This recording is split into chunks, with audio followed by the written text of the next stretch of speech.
Welcome to Math 31. This is a lesson on applications of extrema. So if you've been paying attention the last few lessons, you'll recall that a big issue is identifying whether critical numbers represent minimums, maximums, and just the behavior of the function around those points. Now, up till now, it's been in a graphing context, so it made sense for us to approach it a certain way. But I'm going to expand on that a little bit, or actually make things a little simpler now that we're dealing with applications where we don't want to go through all the hassle if we can avoid it. But we still need to know whether a critical number is a max or min. So if we're going to test it, really presented with three choices. Now, first derivative analysis is reliable, but time-consuming. Remembering that we are actually just trying to, we'll get an answer, and for a max-min problem, we just want to know whether it answers the question or not. We don't want to spend extra time dealing with, complicated analysis. Compare values around the critical number. This works, but is awkward. It would just simply mean that if you're trying to see whether a critical number represents a max or a min, you just take values to the left and to the right of it and see whether it's, rising to that point or dropping to that point. I don't recommend that. And the third is an intriguing choice, the second derivative test. And not now, but after the first example, I will go through the second derivative test and show you how it works. It's a little premature because the second derivative analysis isn't coming for a little while, but it'll come in handy for these type of questions. So I'm going to just give it to you and then explain it in better detail down the road. Now, to begin, here we have a question that is giving us the equation representing the fraction of a population in good soil Saskatchewan that will be infected at any time in weeks given by the function f at t is equal to 64t over 8 plus t cubed. Looks fairly straightforward, just an application. And the question is, what is the largest fraction of the population that is infected during the first 10 weeks? Assume t equals 0 when the epidemic breaks out. So it is a max-min question, so these applications of extrema will be of that style. We'll be looking for maximums or minimums, minima, maxima. What I would recommend with these questions is initially identify the domain. Now the domain, I need to tell you that it won't always be easy to recognize the domain. Sometimes it's stated clearly, it is in this case, but it won't always be. So sometimes you're going to have to fumble for it.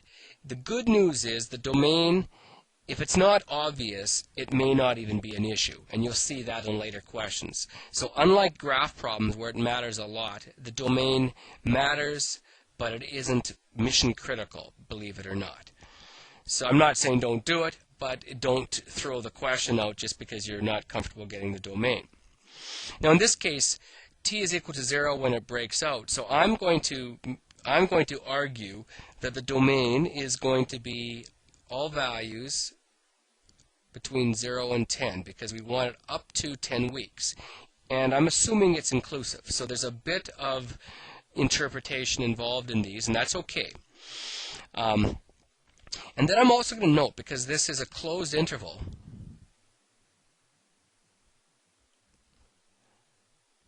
so this is a closed interval, and it means that we can use what we did in the previous lesson to compare these points.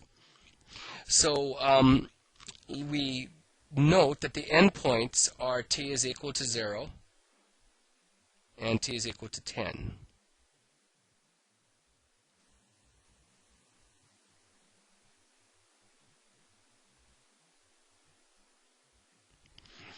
And now we will see as well that t cannot be equal to -8, which is outside the domain, so that's not a big deal.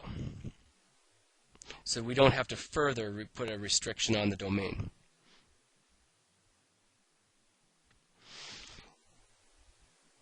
In order to differentiate this one, probably the quotient rule would make the most sense. So u is equal to 64t. So u prime is equal to 64. V is equal to 8 plus t cubed.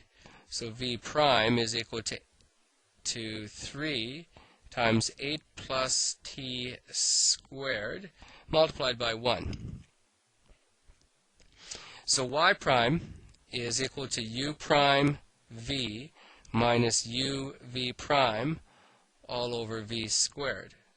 So y prime will give us 64 times v, which is 8 plus t cubed, minus u, which is 64t, times v prime. So we want to be real careful with this, because that's going to be times 3 times 8 plus t squared. And this is all over v squared.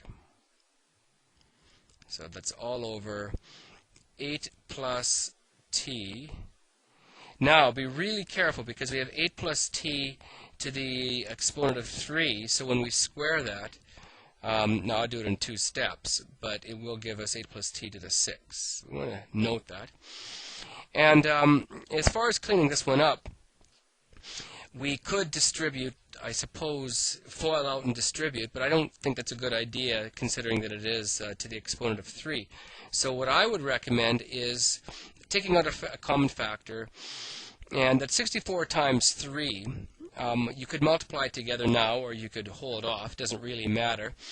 I'm going to take out 2 factors of 8 plus t squared, and then I believe we can also take out a factor of 64. I'm going to get a little bit of space to work on this. So y prime is equal to 64 multiplied by 8 plus t to the 2. And then what we've got inside the brackets, when we divide by 64, we're just left with 8 plus t.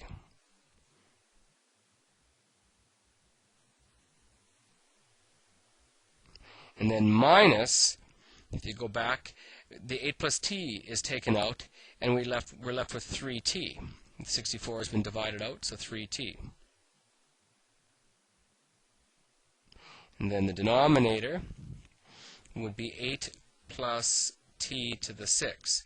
Now right away we're going to note that we can divide out these 2 factors, leaving you with 4.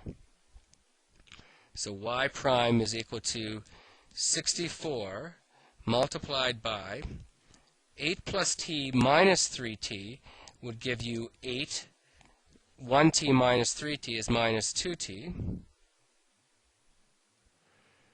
over 8 plus t to the 4. Take out a factor of 2, and you'll then finally get the function to be f prime at t is equal to 64 times 2 is 128, and then we've got in brackets 4 minus t over 8 plus t to the 4. And looking at this now, we get our critical numbers. And we see f prime at t equal to 0, or we find the values of t that will make it equal to 0. So 128 times 4 minus t equal to 0. 4 minus t equals 0. T is equal to 4. Now, no critical numbers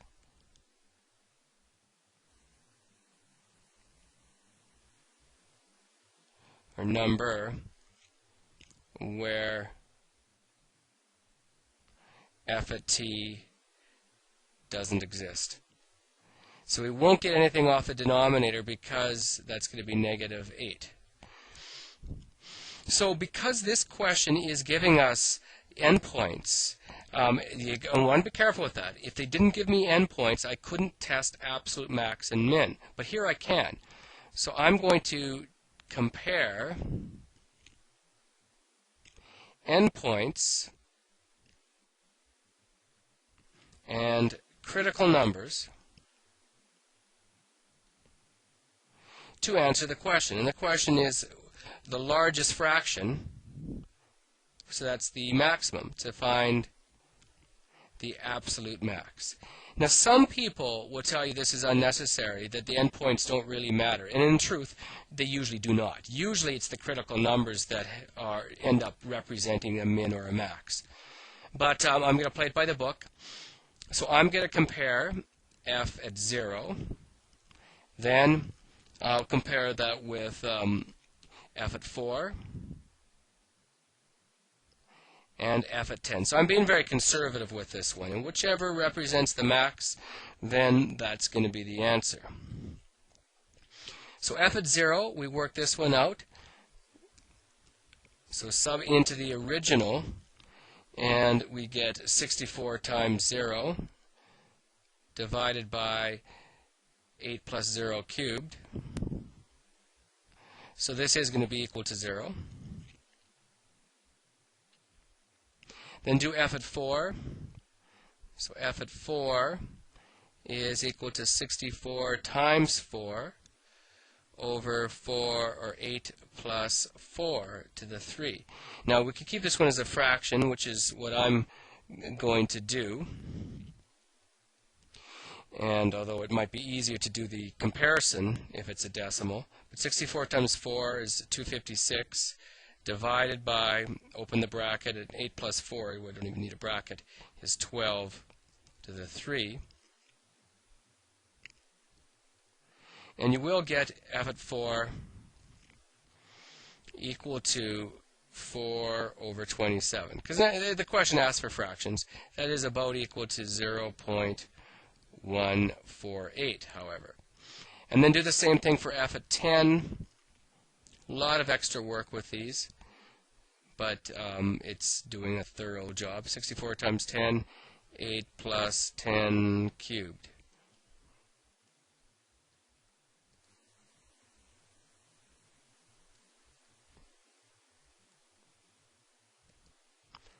And fractionalize that one, and you'll get f at 10 is equal to 80 over 729. And if you take a look at the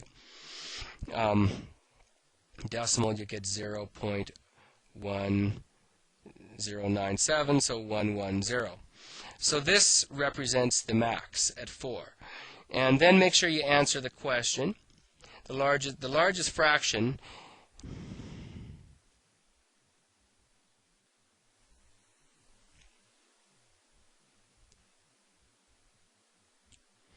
is 4 over 27, occurring at t equal 4 weeks.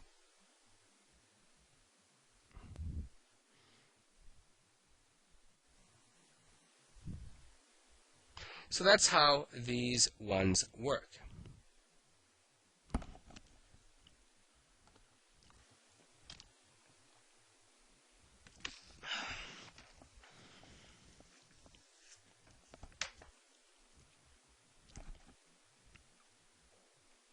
Now, what you're probably